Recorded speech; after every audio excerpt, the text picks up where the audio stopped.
Welcome to the Autosportradio.com 2017 show. I'm your host, Don Kay. We are live from McGilvery Speedway, 30th and High School in the beautiful town of Speedway, Indiana. Tonight's show is presented by Honda HPD, the Indianapolis Motor Speedway, and the Verizon IndyCar Series. A couple things to start off with.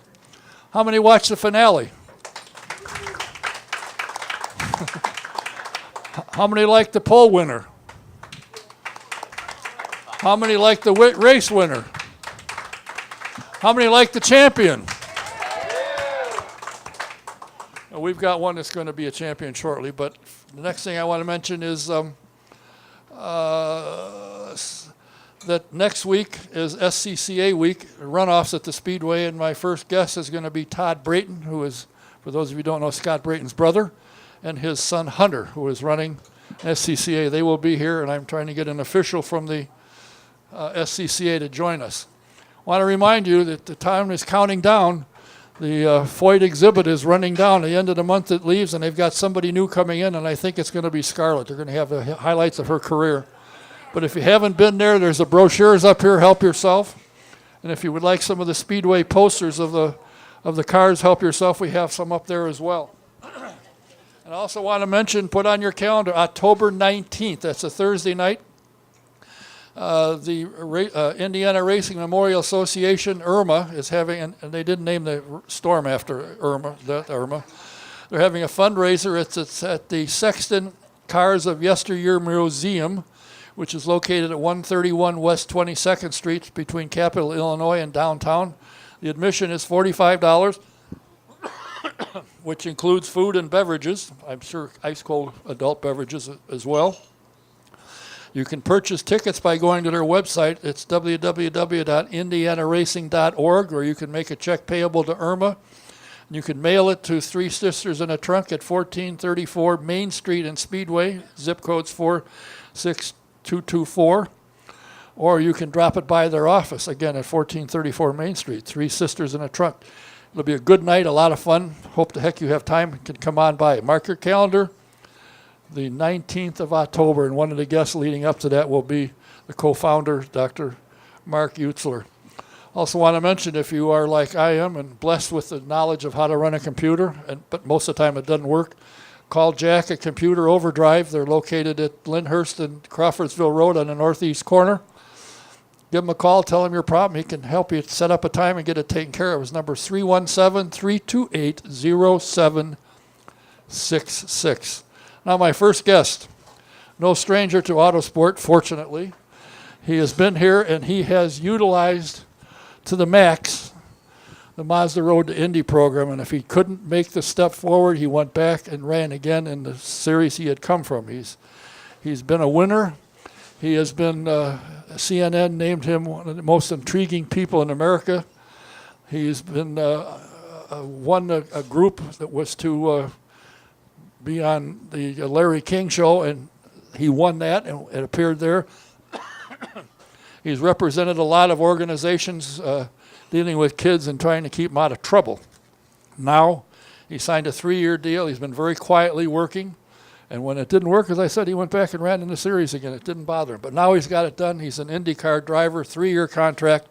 Thrilled to have him here. Please welcome Mr. Zach Veach. Thank you, guys. Thanks for having me, Don. It's great to be back.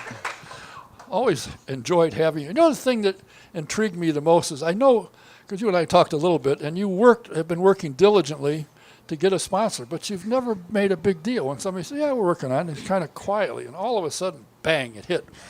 But it didn't happen overnight. You worked for several years to make this work. No, definitely. I mean, I keep saying this has been an 18-year process for us, from the time we wanted to be here and to actually getting it to happen. But no, I mean, this year has been a whirlwind of just trying to get the right people in place for the right deals. And, for me, the hardest part is I've kind of known since June that we were going to be competing in IndyCar next year full time, and trying not to tell the world was the hardest thing I've ever done in my life. I mean, trying to play dumb when everybody would come to you asking about rumors that they heard, definitely was hard. I don't have a very good poker face, I don't think. But again, the intriguing thing was that when things didn't fall to move up, you went back and ran again, got experience. So you've had a lot of seat time. When you get to the tracks now, you'll know them because you've been there. Plus you had, and I listened to you when you were doing broadcasting at IMS Radio Network, and the difference between what you saw and observed and reported on after you had 2 IndyCar races under your belt was night and day. Really amazing. Well, it's a lot easier to understand once you've been thrown in the fire a couple of times because, before our events in IndyCar, Mark Janes and then would have me come into the booth and talk a little bit about IndyCar racing. And, I understood, the fundamentals of it coming from Indy Lights because a lot of it's the same. But when you get to IndyCar, you're just taking on a lot more new challenges as far as pit stop strategy and what goes hand to hand with that. And, after getting exposed to that a little bit, it definitely made the job to bring some color to the radio a lot easier. But, I told them in Sonoma, I think Mark, he was hoping that they can get me on air while I'm in the car at some point next year. But, I'm definitely going to go. I'm going to miss working with those guys, but I'm definitely going to enjoy being back where I want to be. Well, I think, you got something to look forward to. It's kind of like putting that in the bank. When it's time to hang it up, you've had the experience. You can go back, you can go into the booth, and you can be a Davey Hamilton, an analyst. For sure. It doesn't hurt having the guys calling the races like you. So, hopefully that gives us a little more exposure next year. But, no, just extremely thrilled. All of this came together so quickly. Even before our Indy 500 ride came together, it was my deadline was the very next day. And I called a pastor of mine at Traders Point Church. His name's Aaron Brockett. Some of you might know him. And I was like, hey, man, do you think there's anybody I should talk to? Do you have anybody at all? At this point, I'm pretty desperate. And he gave me one guy's email address. He's like, this is the guy that, you should talk to. And so I sent him an email. The next day, he scheduled a call and kind of just told him a little bit about my story, what I was wanting to do. And he goes, well, give me 3 days, and I can have an answer for you. So I talked to Foyt, got the deadline pushed back, and Monday, after waiting all day that seemed, like it took a month, he called me and said, well, welcome to the show. We're gonna go racing. So, of course, the 500 came, and very character-building month for us. So 3 days after the Indy 500, I found myself sitting in the boardroom with my sponsor, Dan, and my father, and he was asking, so what's next? What do you want to be involved with? And we said, well, full-time IndyCar is the plan. That's where my heart is. That's where we want to be. And he goes, do you know who you'd like to do it with? And it's like, well, I'd love to be with Andretti. That team's been kind of family for me. And at this point, we weren't expecting anything. We were just chit-chatting. And Dan looked at us and smiled, and he goes, well, set up a meeting because I would like to talk with them. About a week later, we were in the contract phase of trying to get all of this played out. So, just extremely blessed for how it came together because, stories like that in racing, haven't been heard since the 90s. So I'm just ready to do the best job I can for them. I got to think, having known you and talked to you over the years, you've got to be a sponsor's dream. You get along with people, you like people, you can communicate with people, you can tell 1,001 story very easily, and people listen to you. Yeah, no, it's something that I'm very lucky has came pretty natural. Of course, I want to do most of my talking from the cockpit of the car next year, but the thing that I'm most excited about is with it being a 3-year deal. A couple people tweeted that the last rookie to have a 3-year deal going into IndyCar was Joseph Newgarden. So we saw what 6 years of learning did for him, just having that stability. Because your first year is going to be very hit and miss. Your second year should be a little more consistent. And your third year is the year to really show what you can do in an IndyCar. And to have that going forward, knowing that I have the time to learn from people like Hunter Ray and Rossi and Marco and that team, they've already kind of given me a 3-month training book. Because we don't get in the car until January with the new aero kits. So, I think we have something like 30 test days on the simulator. And, I'll be in there 3 days a week just working with my engineers, going through past races and just trying to get an idea of how to be best prepared for 2018. Yeah, but the advantage you're having coming in is it's a new car for you, but it's a new car for everybody. So everybody's got to learn. So you're not quite so far behind because everybody's got to learn same as you do. Yeah, exactly. And we're going to have a little less downforce, of course. So I'm excited about that. I think it's going to be make the racing a lot better. We're going to have a lot of grip coming from the bottom of the car, and I'm extremely excited about that because that reminds me of the old, Swift 16, the Atlantic car that we had. That thing was such a pleasure to drive. And, for me, it's like I've seen my Christmas presents. I know what's coming, but I got to wait until January before I can touch them. So, it's interesting the way you've gone about this. I mean, you don't have an agent, do you, or manager? No, this has all been done me and my father, yeah, and friends, of course. But is your father your friend? I'd say so. Most days, he's back there laughing. I know he is. Most days until, I had to be disciplined in one way or another. Oh, really? I didn't think that. Did he ever step out of line? He was never out of line, was he? Now and then. Not much. Yeah. You'd just slap him if he got us. Yeah, exactly. Okay. What does your mom think about this? I think she's excited. It's funny. To me, I don't understand this now because my mother would come to the go-kart race when I was 12. You're going 45, and she would freak out. She lost her mind. She comes to opening day at the Indy 500 for practice, see the car go by at like 2:18, and she's just like, wow, this is really cool. And I'm like, this is cool, but you're worried about karting?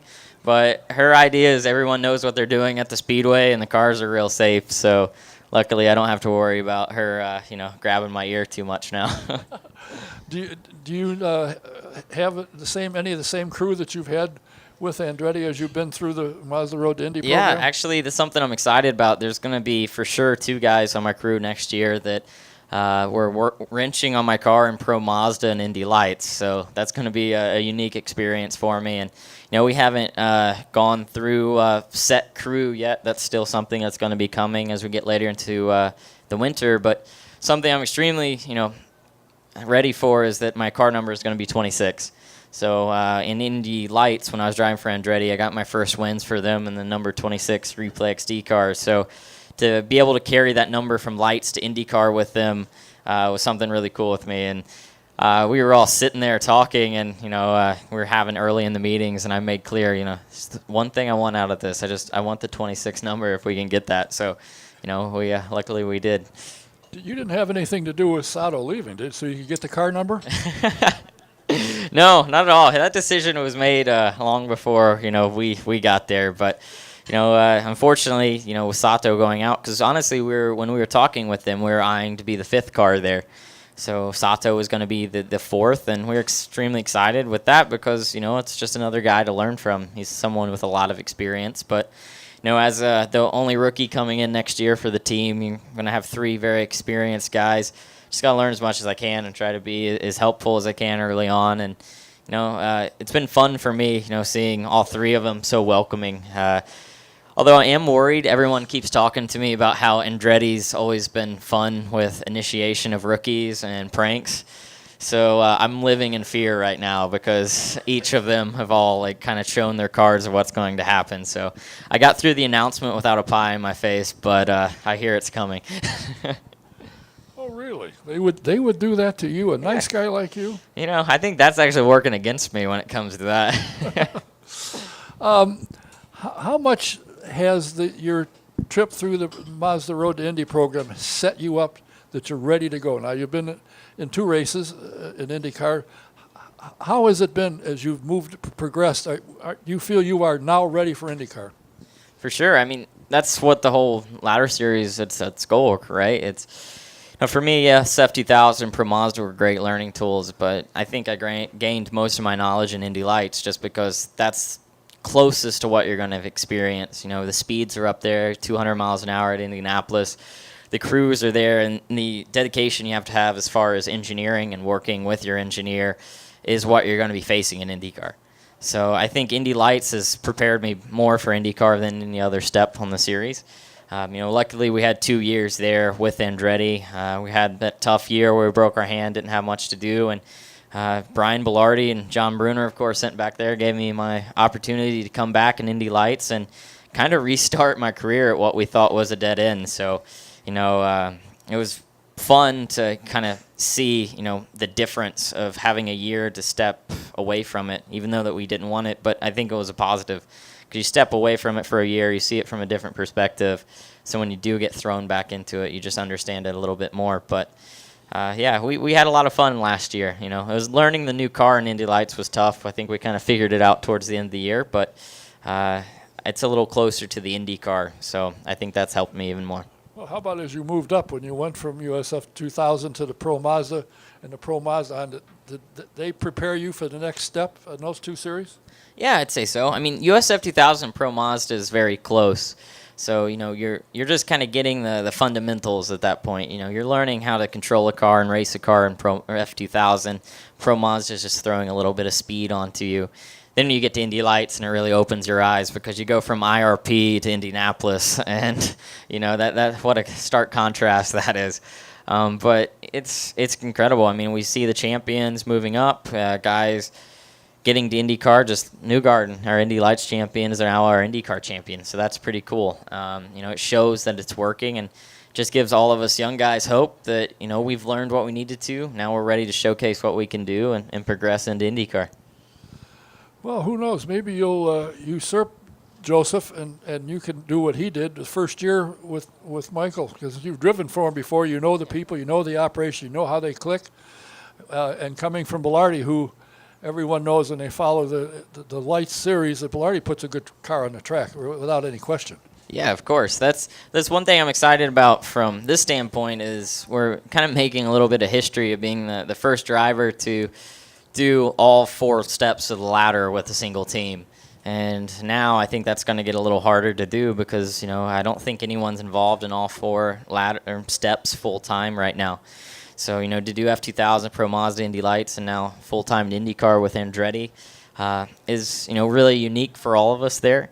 But yeah, I learned so much to Andretti, and then I learned, it felt like even more that one year at Belardi because, with what we were doing, it kind of stepped into a team leader role with Felix, being such a good guy. We worked together, and, he taught me what the definition of braking deep was, and I tried to help him out a little bit on the ovals. And, we were kind of just guiding the team in the direction we thought that it needed to go, and it was just so much fun to have the faith that team had in me to just be in charge of things like that. And, of course, no secret they have great people, Kent and everyone else there that they get it.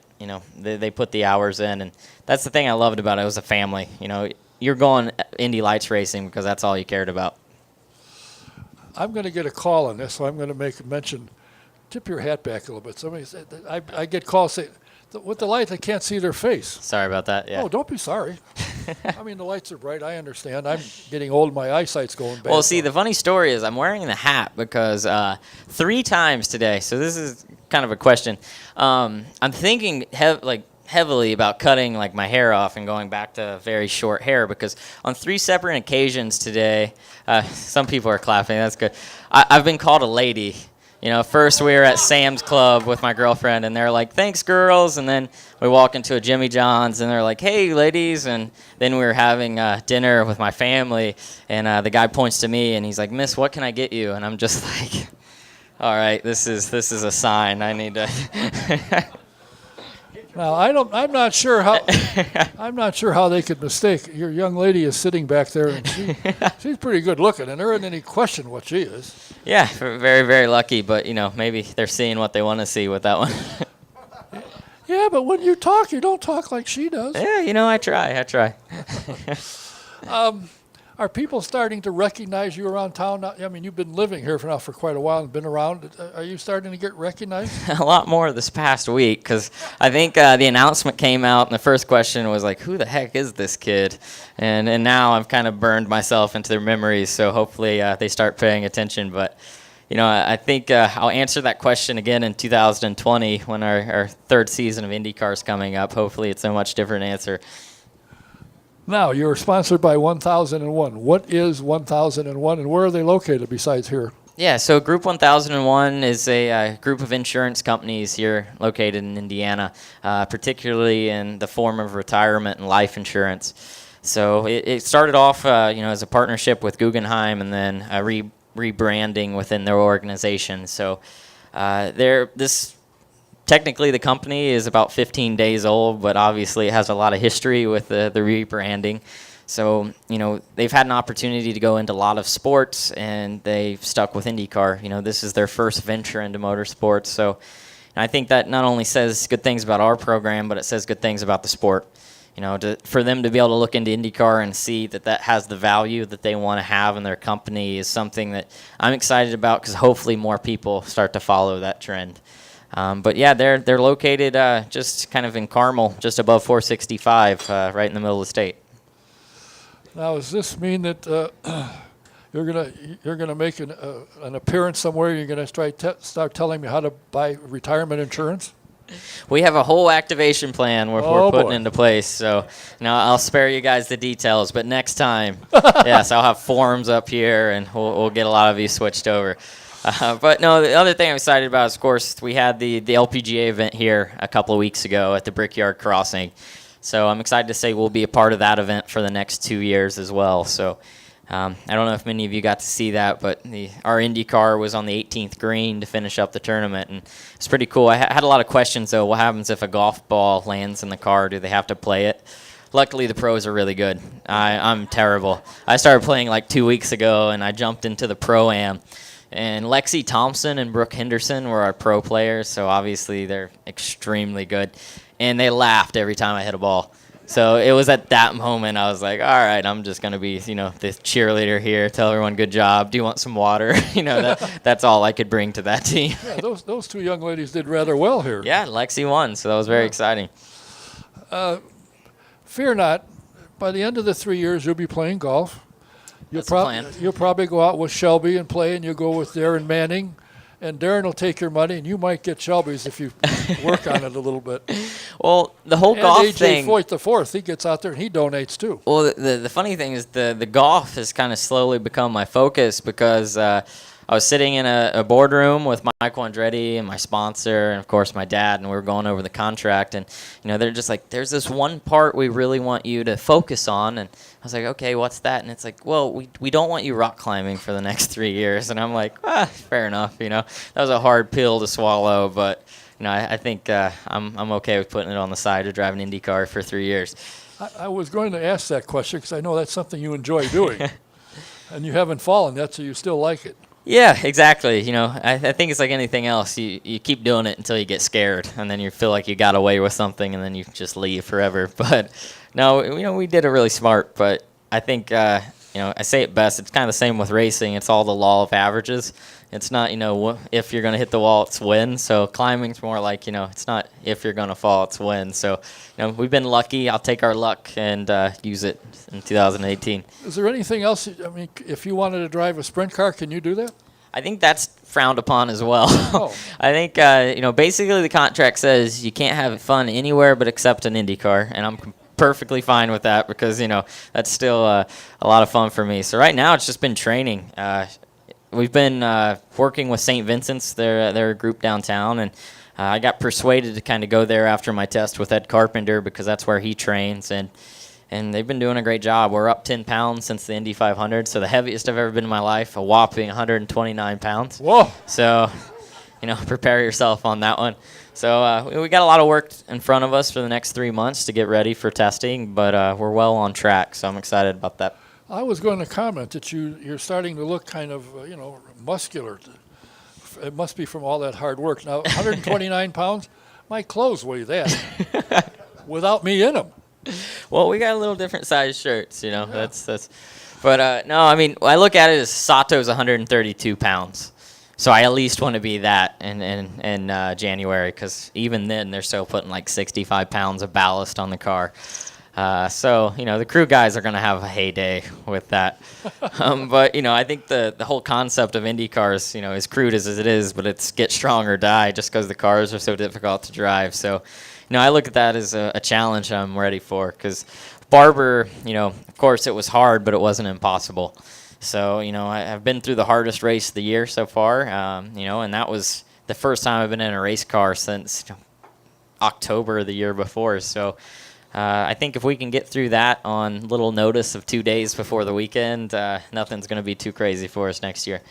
You've run on, I think, most all of the venues that IndyCar runs on. Is there a track you like that suits you really well, you really like? I like all the classics. Road America and Watkins Glen weren't too bad for me. The Belardi cars helped a lot with that, with the wins. But I'm looking forward to Iowa, of course, just because it's so fast. But St. Petersburg, Long Beach. But the one track I'm most excited for, and I guess this kind of goes from like that young arrogance in a way after watching the Texas race this year. But I'm most excited for Texas Motor Speedway because, one, we finally get to do night races, which is cool.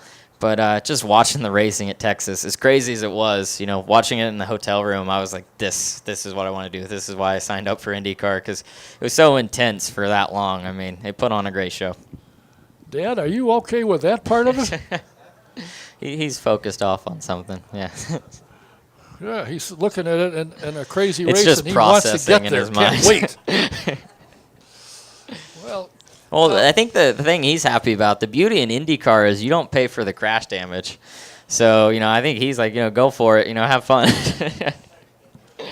No, but 1001 has probably chipped in a little bit to cover that. It's a team effort for sure. The one thing that I've noticed, you're a fast driver. You're not afraid, but you don't do stuff stupid. And there are drivers in the series, which I'm sure you're aware of, you got to be a little careful of.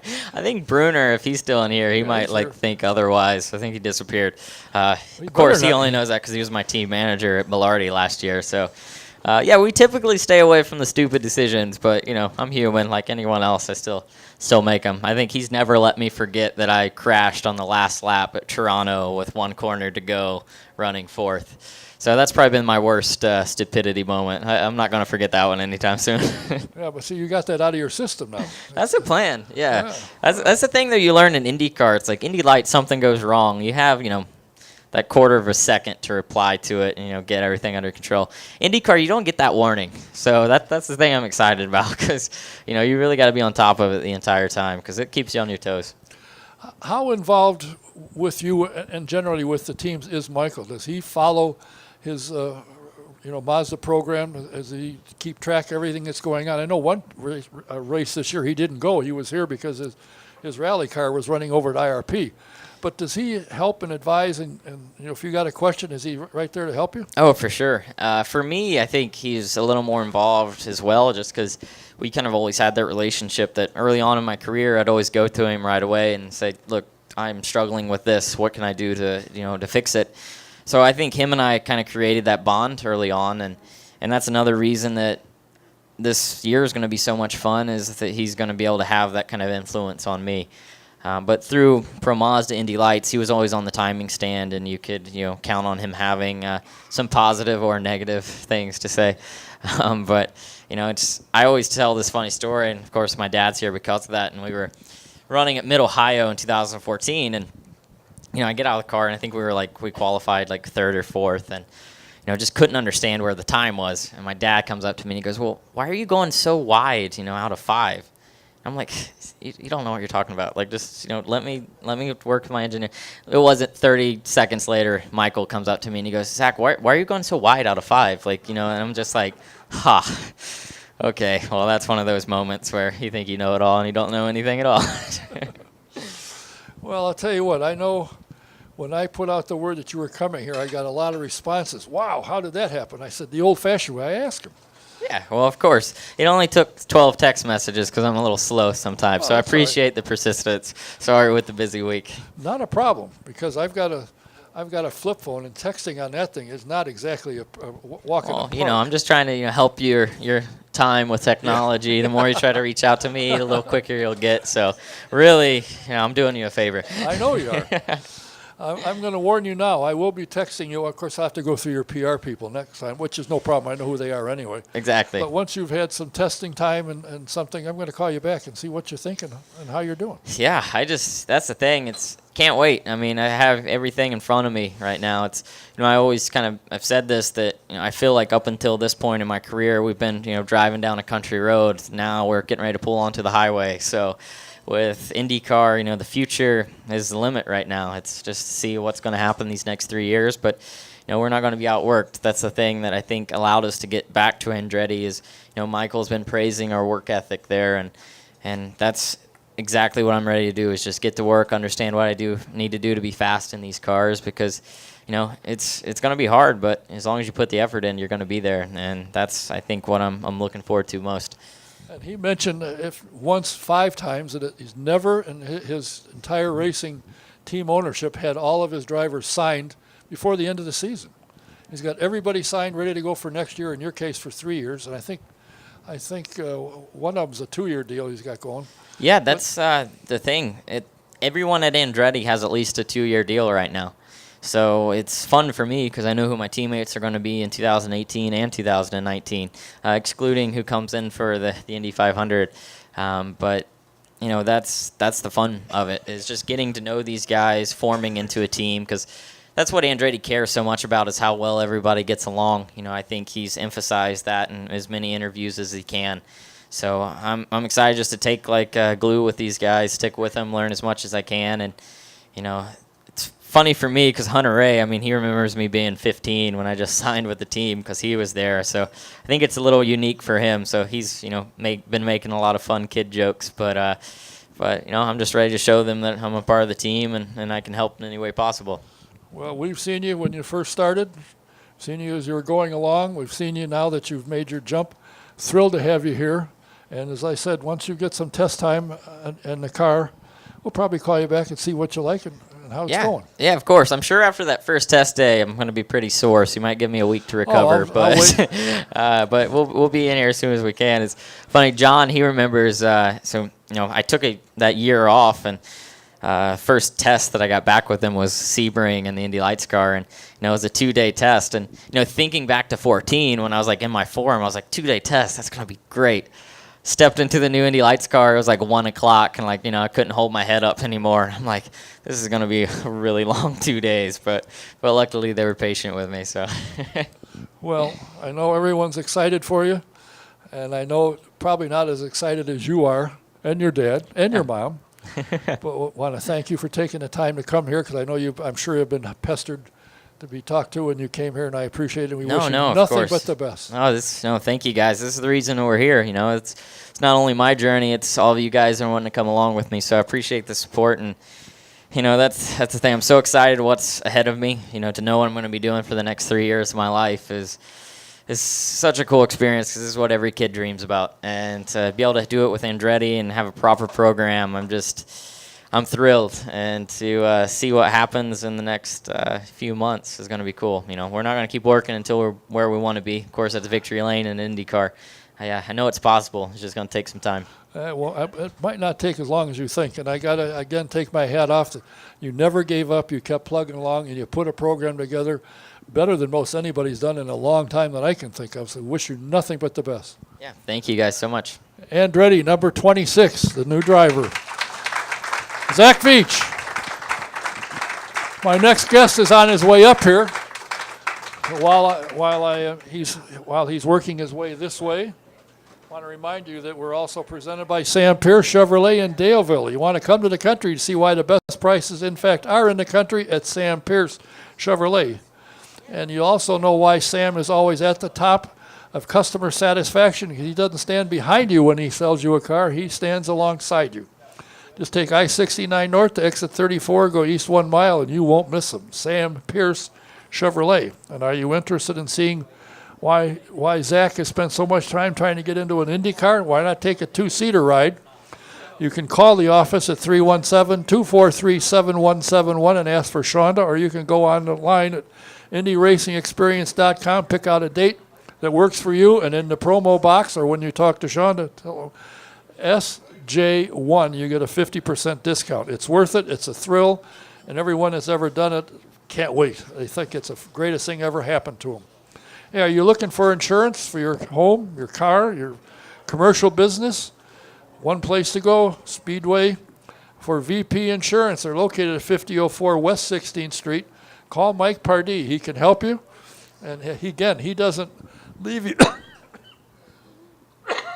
He doesn't leave you, excuse me. Once he sells you insurance, if you got a problem, he'll help you take care of it. Give him a call. You might be surprised to get a quote. I was, and a lot of people in here have said, wow, you're right. He does get a good price. His number is 317-248-0070. That's VP Insurance in Speedway. Stitches, too. You need anything embroidered, hat, shirt, shoes, anything, jacket, doesn't matter. Stitches, too, can handle it. They're located on Gasoline Alley. Give Fran a call. She loves to talk. Tell her what you got, and she can tell you what she can do for you. Number is 317-271-3444. And if you're going to have a party, Christmas party, and you want to get a group together and have a good time, call Tony Meyer. She knows how to handle big or small parties. You can reach her at 317-515-7929. And are you a vintage car buff?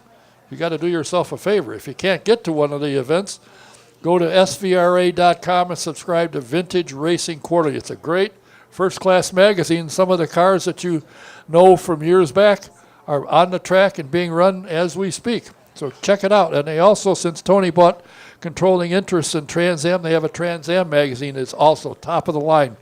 Check it out. You'll love it. And where's the next event for the SVRA? It's September 21st to the 24th at Virginia International Raceway in Alton, Virginia. It's the 2017 Haycock Classic Gold Cup. Check it out. 21st to the 24th at Virginia International. Check it out. You'll have a great, great time. My next guest is the general manager for Belardi, but he spent about 25 years in the world of motorsports and has worked for some people you may have heard of, some kid by the name of Paul Tracy, I think his name was. He's been around for a while, and when Brian Belardi was looking for some help putting his team together, this gentleman answered the call, and they do put a great car on the track. And they've got some good drivers this year, and they performed extremely well. I'm very pleased to have him here. Please welcome Mr. John Brunner of Belardi Racing. Thank you.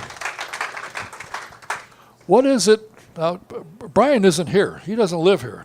No, he lives in Milwaukee. Yes, he does. So if you got a question, you got to call him. I don't have very many questions. Oh. Does he ever have very many answers? Yeah. See. Yeah, when I have the occasional question, he for sure has Well, the if, answer. if you call him and say, we need a couple new gears, does he say what? Or does he say, sure, go? No, he knows how the whole program works, so not usually any problems there. This year you had three very good drivers. One, Aaron Tellitz, won twice. He won the opening race and he won the last race of the year. Yep. You have Shelby Blackstock, who's driving for you, and he's improved dramatically this year. Yes. And Santiago drove for you, and he came close. He finished a runner-up in the Indy Lights. But you guys put a good car on the track. Do you have a full-time crew that works all year long?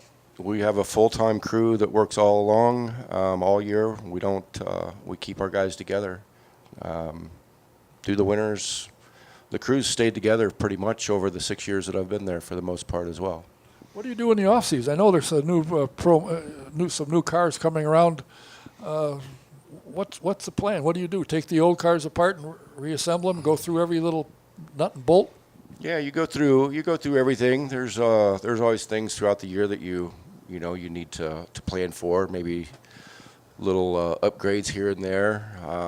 This time of year, teams will spend a little time on their pit equipment as well. Things in the shop. Where is your shop located? We're in Brownsburg. Where? Just off of Northfield Drive on Motorsports Way. I see. We're there with all the drag racers. Oh, really? Yeah. Oh. All the drag racers. What's your lineup of drivers next year? Will Shelby be back, you think? I don't know yet. He hasn't made a decision. It's a little early for lights.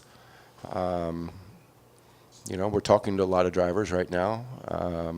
Hoping to have Aaron Tellitz back. Would love to have Shelby back.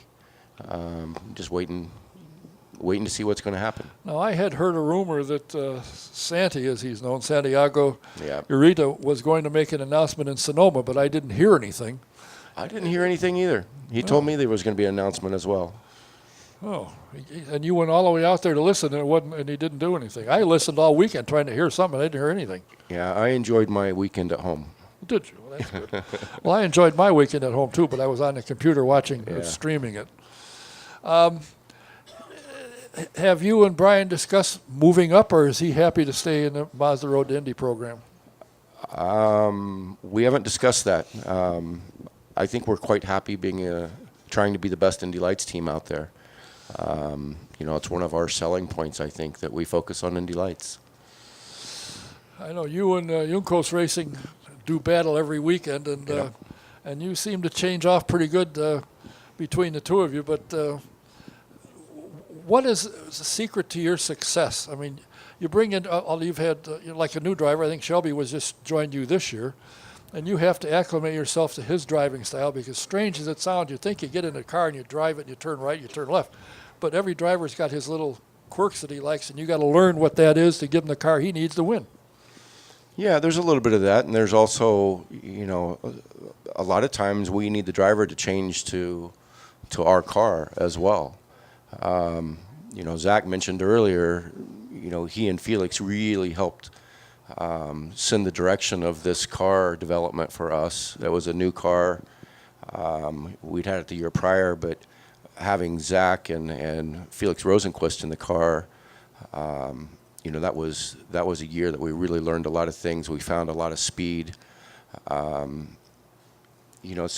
from year to year, you bring in, whether it be a rookie driver or maybe not even a rookie driver, we know what the car's capable of, and if we might need to adjust them a little bit as well as the car. You've got a Zach Veach hero card. You didn't get him to sign it? No, he won't sign it. I've been trying for like 2 years. It wasn't until tonight that he remembered he even drove for me last year. Well, I think maybe that's why he needs a haircut. That may be it. That may be the case. Now, Shelby came to you guys this year, and he's done all right up to now. But what happened to him that he's improved dramatically? First off, I'm sure the car helps, but somebody was behind helping him, wasn't he? Yeah, I think he had a great plan of changing teams. He also, he drove at Andretti as well. Yeah. I think he needed a little change of scenery. I think I don't know if stale's the right word, but he wasn't progressing like I'm sure he wanted. He wanted to change. We're a smaller team. I think we probably are better in that situation. And, after watching what Zach does, I mean, he's probably planning on running another year so he can go back to Andretti in an IndyCar. Didn't he have a driver coach this year? Yes, he had a great driver coach, Steven Simpson, very accomplished driver. He and Shelby, especially about the midpoint, just really working well together. How much does a driver coach help a driver? I think a lot. I mean, it depends. Some drivers don't like to have a driver coach as they get further up the ladder. I think it's generally a good thing. It just gives a different view of what's happening. These drivers get so close to their engineers, it's almost. I think sometimes they lose focus on some things. Just they know each other very well. They spend a lot of time. A driver coach generally a little bit outside of the box, can see things happening, that an engineer can't. Just sees other cars. Over the years, even in IndyCar, in fact, when I first started Indy Racing League, a lot of drivers had coaches, and Gary Bentonhausen used to be driver coach. And I said, you haven't been in a car in 10 years. He said, that doesn't matter.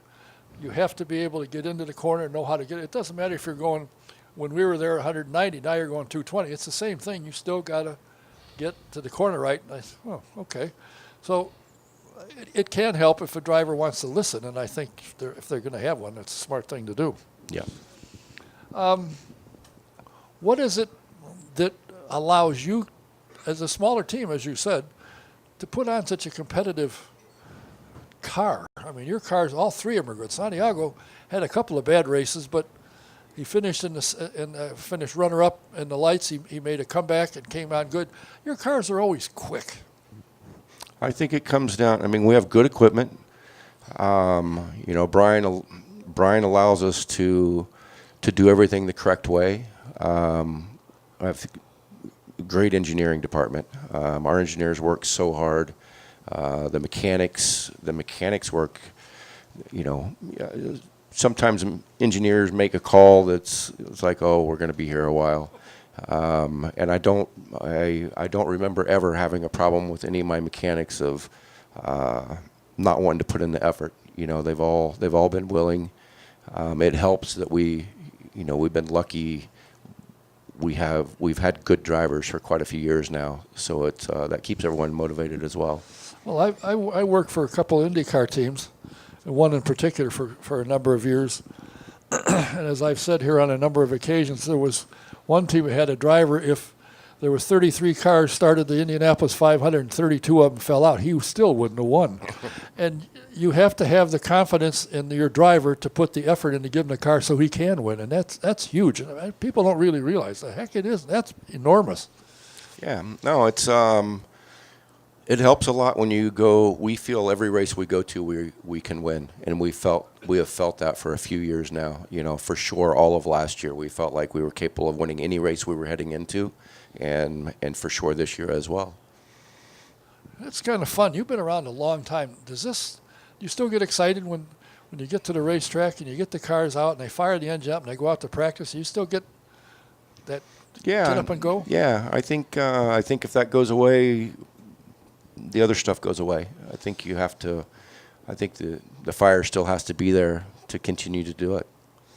And do it for the number of hours that you do and the effort it takes, and trying to keep everybody happy and keep all the teams supplied with what they need so they can put the equipment together that runs good. And, of course, if it doesn't run, you got problems. And you got some guy in Milwaukee saying, all right, now what happened? Right. And you don't want that. Yeah, the guy in Milwaukee can be a problem, and drivers' fathers and managers can be problems. And mothers. Did you hear that, Mr. Veach? I've heard from Mr. Veach a couple of Monday mornings. Zach was, okay. We'll go with rarely a problem. Not never, rarely.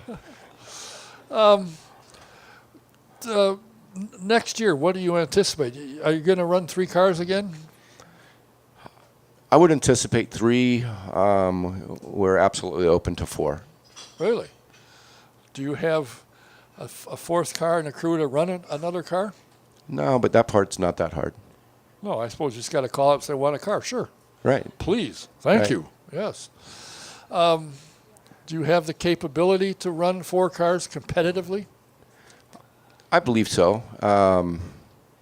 It was a little bit of a learning curve, or maybe not the learning curve.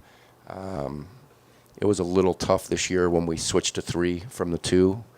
But I think, midway point, we had a good handle on that, and adding the 4th is not that big of a deal at that point. 4 may be easier than 3. How much feedback? You hear a lot about, like the Ray Hall Letterman team. They got 1 car and, one guy, and you got to listen to him. Does it help that you have 3 cars and you get the drivers together and they can tell you things? Again, the driving styles aren't the same, but that doesn't mean that they can't trade information. Yeah, no, it's a tremendous help. I think I wouldn't want to be a 1-car team, that's for sure. You need multi-car. There was multiple times this year that it helped a lot having 3 cars. We had a couple places where we tried 3 different things in the first session. Did they all work? No, they didn't all work, but. Well, there's a guy sitting right here that says home of the free because of the brave, who's got an Indianapolis 500 championship ring. And if I'm not mistaken, you guys ran 1 car. That year we had 3. Oh, you had 3. I missed the other 2. They must. I just looked at the winner. I didn't care. But do you still get, the excitement? Is it as much fun being a general manager and having to answer to some guy in Milwaukee and have 3 engineers and crew chiefs come to you and say, here's what we need to do, as it was when you were started as a mechanic on the team and all that kind of? Is it fun to be the man that they come to with their problems? I like it a lot better. Really? Yeah, no, I do. It's I don't think I was a great mechanic. Oh, well, I'm not real good at this either, but I'm still here. But You don't think you were a great mechanic? I think I was a fair mechanic, but I see. I've always been able to see a bigger picture, and that's what I try to do with this team. What was it like working with Paul Tracy? I was lucky; I didn't have to work with him that much. He was a great guy. He is a great guy, actually. He has an image that he puts out there to the world, and then there's the real Paul Tracy. And the real Paul Tracy is a great guy. You know, I kind of chuckled this weekend when they were, Tim Cindric is telling Joseph, stay where you are, back off. And Townsend said to him, would you have listened to him? And Tracy said, no, why do you think I don't drive for him anymore? Right. Well, I wanted to win. That's what I don't care if I was going to win. I wanted to win the race as well as a championship. And he did. He didn't care. No, he didn't. He went for the win. Yeah, it was Come hell or high water. win or nothing. Yeah, and that's at least you know you got a driver that's not a pansy. Yeah. He wasn't a pansy.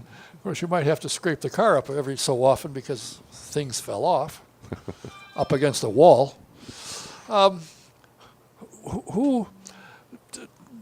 When guys leave, or say that 2 or 3 years, like Shelby, if he comes back, would be a third year. Do you think that bodes well for moving up to IndyCar, getting the experience in the lights as a lights car? Of course, now it's fairly close to an IndyCar, just a little down in horsepower. But do you think the program, the Mazda Road to Indy program, is doing what it's designed originally to do and providing the learning to move up and then go on to the top of the level? Yeah, I think it's an unbelievable program. From F2000 to Pro Mazda, each one's a pretty gradual step, like Zach had said. I think the step from we'll see what the new Pro Mazda is like, but the step from what has been the Pro Mazda to Indy Lights was, I think, a pretty significant step. But I think the Lights car absolutely is preparing these guys for IndyCar. We'll see how the new aero package. I know when Zach tested the Ed Carpenter car last year when he was still, he did that in between races. I've heard it from him. I've heard it from Gabby. Indy Lights car might have been harder to drive.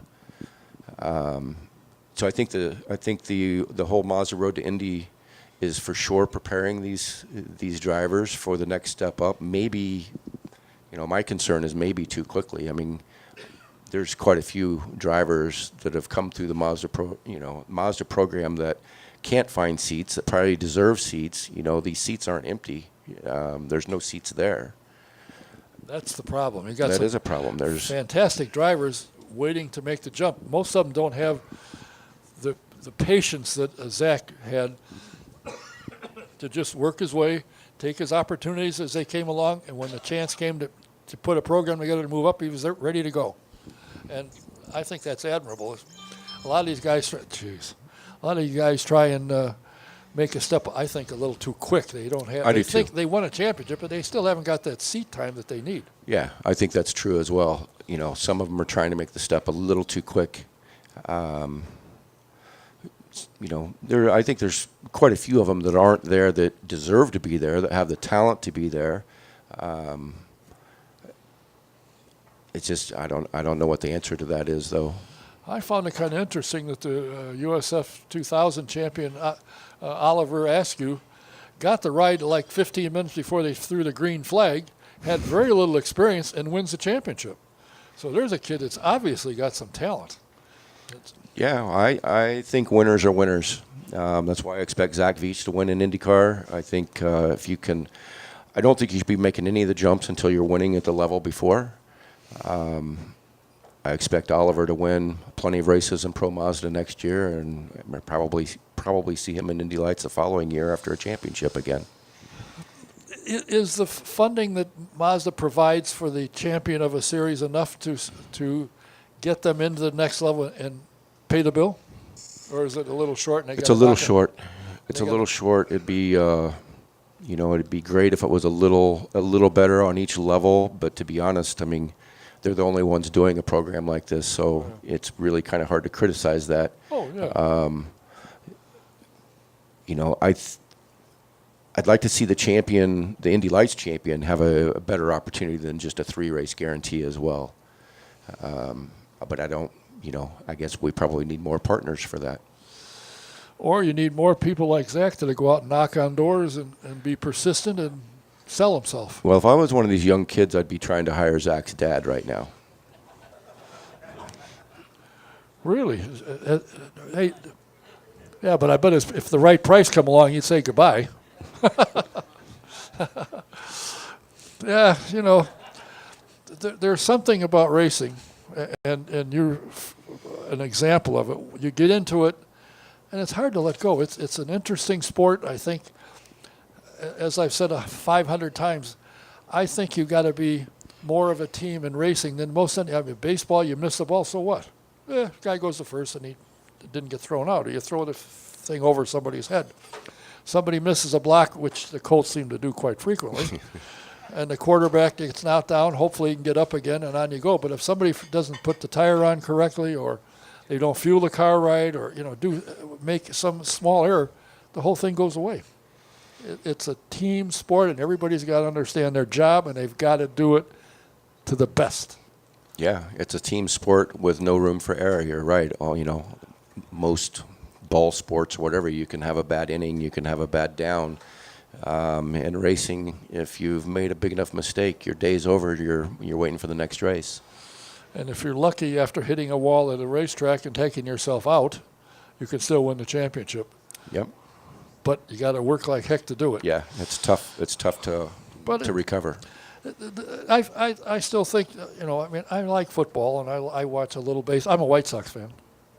So I watch a lot of their ball games through teary eyes because they lose.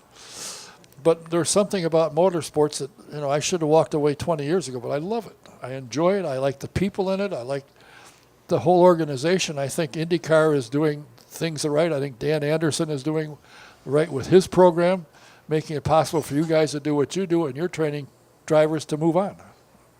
You can't ask for anything better than that. And I don't think there's anywhere in the world that's got anything close to it. Yeah, no, I think the whole thing's on the upswing. I think IndyCar is gaining so much these past couple of years. I think this new Aero Kit thing is going to be awesome. Dan Anderson's program has completely changed, really, the ladder system. Obviously, Mazda and Cooper as well. Those three people, Anderson Promotions and Mazda and Cooper have their commitment to the ladder system and to these young drivers is just unbelievable. Do you think Indy Lights should have a pit stop? No, absolutely not. Oh, geez, I'm sorry. I didn't mean to antagonize you. No, at that level, and believe me, that comes up in the owners' meeting every year, and I'm sure it's going to come up this year as well. What's on the line for these guys? It's supposed to be about these drivers, not about the team. Not as much about the team. I mean, it is about the teams, but we are limited on what we can all do. You bring in pit stops, you're going to increase budgets. The budgets are already tough. Now we need to worry about having the best pit equipment. My poor guys in the shop, if they had to go to Pit Fit or to St. Vincent's, it'd be bad. So these championships need to be decided. There's already enough pressure on the teams to not have failures. I think the pit stop would just be, I don't see the need. Okay. Sorry I asked. Somebody was telling me that the Mazda engine uses a rotary. So, which one of the is it? I think it's the Pro Mazda runs rotary engine, don't they? Wow, I have no clue. I don't know anything about that car, not yet. You ought to ask somebody. I'm going to have to. That's what Anthony Martin said last week. Really? I thought he said it was a I didn't rotary. think it was a rotary, but I don't know that. Well, it runs good, whatever it is. Anyway, you're for sure going to have 3 cars. Hopefully Shelby will come back. And after his performance this year and the equipment you've given him, I can't imagine he'd go somewhere else. That'd be kind of silly. You don't know what Sandy's up to. No, I'm still waiting for that announcement. Well, so am I. I hope he gets a ride. That's the thing. There's not many open seats. And they're getting fewer by the day. So, yeah, I know. Hopefully the program he's working on comes through for him. But I don't know what it is. Well, between you, me, and the light posts. I hope he comes back and runs with you because I think you gave him the car that he needs and he can learn to drive with your team. Not that there aren't other teams out there, don't get me wrong, but you guys put a good car on the track. And Mr. Belardi just struts around Milwaukee and say, yeah, we won. Yeah. He was a football player, wasn't he? Was it Colorado? In college. Yeah, Colorado when he was in college, yeah. And I heard that he had eyes to go to the NFL, but injuries ended that career. So instead of that, he goes racing. There's a smart move. Yeah, he was a pretty competitive SCCA racer. Yeah. He keeps talking about we still have the old Indy Lights car in the shop that Gabby Chavez won the championship with, and he keeps threatening that he wants to drive it, and I keep telling him we can't get it to start. And he buys that story. Well, so far. So far. So far. Now, you told me, as I said this weekend, starting this week is the SCCA runoffs, that you're going to be a crew member out there. I am. I'm going to go back to I'm going to go out and crew on a car that I actually started in racing with in SCCA. I'm going to go out and work on a spec racer. Really? Great friend of mine out of Chicago. He and his son are both racing, and so I'm at least going to do it for the test day. Oh, just for the test? What Well, if you're successful? We'll see how the rest of it goes. If you're successful and you say, listen, I got to go make sandwiches for the guy at the shop. Yeah. And you got a car owner and say, no, you don't. I'll send the caterer. Well, over. Brian Alexander's sitting back there. He's coming out to help as well, and he'll probably take over. He'll probably do a better job than I will. Really? Brian I Brian, know who he is. Yeah, Brian drove spec racers for me, like, Did he? I don't know how many years ago. It was a few. 25 plus years ago. Really? He was fast. Ooh, I bet. Well, listen, I wish you nothing but the best. I thank you for taking the time to come out here. And I think watching between you and Junkos every weekend, it's a good battle to watch. And you guys race fair, race square, but you race, and that's fun to watch. Yep. And I like having the Mazda Road to Indy program on and people on and drivers on. Like Zach has been here as he went along. Now he's here as an IndyCar driver. I want people to know who they are and follow him. So when they move up, they say, oh, yeah, I remember him. Because I don't like going to a racetrack or watching one online and the lights are running or something and there's only 450 people in it. They got to get more people. They got to set this up so more people will come out and watch and Absolutely. learn who the guys are. Yeah, we need to figure that part out to get these up and coming drivers in front of more people. Right. But we need, this show is awesome because you've always shown support to the Mazda, those Mazda Road to Indy drivers. It's great that you bring them. And I have to thank Diane Swintel, because whenever I run into something, I want to look for somebody. She's the one I get a hold of, and she'll answer me right now. If I turn my computer off and go take a nap, I come back, she already answered me. I went, oh, geez, I missed it. Yeah, no, Diane's awesome. She sends the text when you're supposed to be there, what to say, what not to say. Oh, really? I noticed you don't have any notes, so she didn't tell you much. But I had my phone just in case I got a message. Well, I thank you. Good luck to you in the coming season. You guys have done a hell of a job up to now, and I'm sure it won't get anything but better next year. Thanks for coming. Thank you so much for having me. John Brunner, Thank you, team guys. manager for Belardi Racing. As I said, upcoming this week, and you can go out, if you go out into practice, you can see John getting his hands dirty, airing tires up or whatever he's going to do. Next Tuesday, my guest will be Todd Brayton and his son Hunter, who is out here. They're running here. And I'm working on getting one of the SCC officials here so we can find out what in the world it is that they do. So come with us. If you want to know who our guests are, just go to autosportradio.com and hit on my website the tab that says Autosports Radio Show, and it'll tell you who the guests are. When I have them, I put them up. But I can assure you we'll have a good time. Todd's a good guy. He's been around. He's an IndyCar team owner at one time. His dad built Brayton Buick engines for many years. So we'll have a good conversation with him. So look to see you next week.